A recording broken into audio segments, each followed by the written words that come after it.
All right, so if you haven't heard, there has been a ceasefire signed in the Gaza situation, which I think is a massive relief to so many folks all around the world. I think Israelis are celebrating. The folks in Gaza are celebrating. Not all Americans are celebrating, though. So that's weird. I mean, that's weird. The folks who were calling for a ceasefire and calling for all this sort of stuff are still protesting. I'll let you guys sort that one out. But it's interesting that immediately after the ceasefire, there are now reports that after the hostage release, that now Hamas is going in and deleting additional people they're claiming are in, I guess, rival gangs. So this is via Fox News. I find this whole thing very interesting. I find folks who are demanding a peace treaty and demanding a ceasefire still protesting very interesting. Maybe I'll do a longer video about that if you want me to go longer on my views on Israel and all that sort of stuff, which I think I've been very reasonable on all of this for the past 2 years. But let's look at what's happening. This is, again, via Fox News. Hamas reportedly holding public deletions in Gaza, settling scores. The Times of Israel is reporting that since the ceasefire took effect, Hamas gunmen have actually tightened their grip over Gaza and have killed at least 33 Palestinians who are accused of collaborating with Israel. In some of these videos that have been released, these are public executions that we're talking about. This doesn't appear to be the behavior of a group of people who are planning to relinquish power. Yeah, so Trump obviously came out today and said, hey, Hamas needs to be disarmed or we will disarm them. He said that repeatedly. He said he spoke to them, asked them if they were going to get disarmed. They said they were going to get disarmed. And now they are, quote unquote, settling scores with whoever these gangs are that they're saying are in alliance with Israel. It's interesting, right? It's interesting. Now, again, I'm not saying that Israel's without any fault here. If anything, my Israeli friends and my pro-Israel friends are always hitting me up, telling me I need to be educated about what's happening over there. But I do find it interesting that all of a sudden, all these folks that were protesting are still protesting, which makes me go, was this ever about a ceasefire? Or was it just people having an issue with Israel existing, period? But let's listen a little bit more about this. Authority over the Strip. You are 100% correct. And what Hamas is doing is settling scores. It isn't against people that have cooperated with Israel. It's against various critics. So this gentleman's in the kibbutz that were attacked, I believe, by Hamas on October 7th. The way they've gone about this is so frustrating because this was not a military operation they did on October 7th. This was not them having some sort of, military resistance. They intentionally went after civilians. They went after civilians. They took hostages. And so to draw these moral equivalencies, I think is so unhelpful. So now they're publicly executing. And I'm not going to post the videos here, but they've been floating on the internet and verified by Hamas. They are thugs and they're executing people in town squares in broad daylight in typical Hamas fashion. Now, I don't know if you've seen it on other news networks. I have not seen this reported in any significant way across most of mainstream media. And I wonder why. Isn't it news when 35 and more Palestinians are executed in cold blood? Or is it not news because it's not Israel's doing? But the fact is that Hamas is not looking like an organization that is ready to disarm, as they have committed to President Trump. And they're not looking as if they're going to hand over peacefully the control over the Gaza Strip. That spells trouble.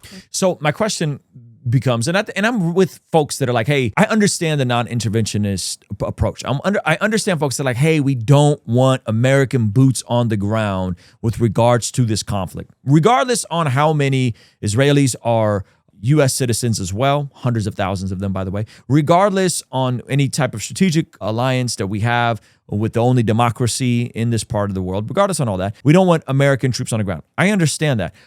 The issue is, if there's a ceasefire and there's an agreed upon ceasefire and seemingly Israel's walking through the process of this ceasefire, they got their hostages back. They released thousands of Palestinian prisoners. Some are alleged to be terrorists. I don't know all the particulars of every single person. I'm sure some of them probably are innocent. Some of them are probably not innocent. I don't know. But if it seems like Israel is trying to walk through this process and yet Hamas is not, and they're repeatedly saying that they're going to, and then the president's telling them, if you don't, we will force you. What does that practically look at? And at what point does the world finally acknowledge that maybe, just maybe, Israel's not the bad guys in the situation?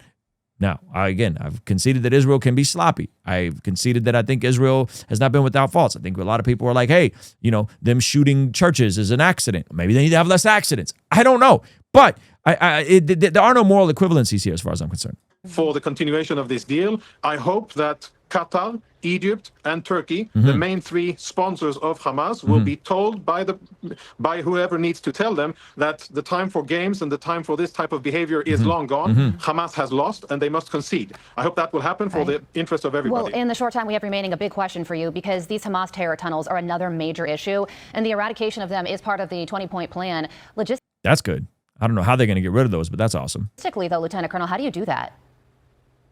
It'll take a long time, lots of effort, lots of explosives, and lots of soldiers that do it. This is not something that is going to be done in a short time. Imagine if a contractor was given the assignment of demolishing the New York City metro or subway system. That's the scope of what we're talking about here. These are hundreds of miles of tunnels, and it's going to take time. I hope that it'll be done in the most peaceful and benign way without involving any other casualties, but I fear that it will include fighting. If Hamas is disarmed, it can be done in a peaceful way. If not, then it'll have to be done in a different way, which I hope that we can prevent. So I want to hear from you guys in the comment section. Do you guys think Hamas is going to be disarmed? Do you think they're going to disarm themselves the way they agreed to?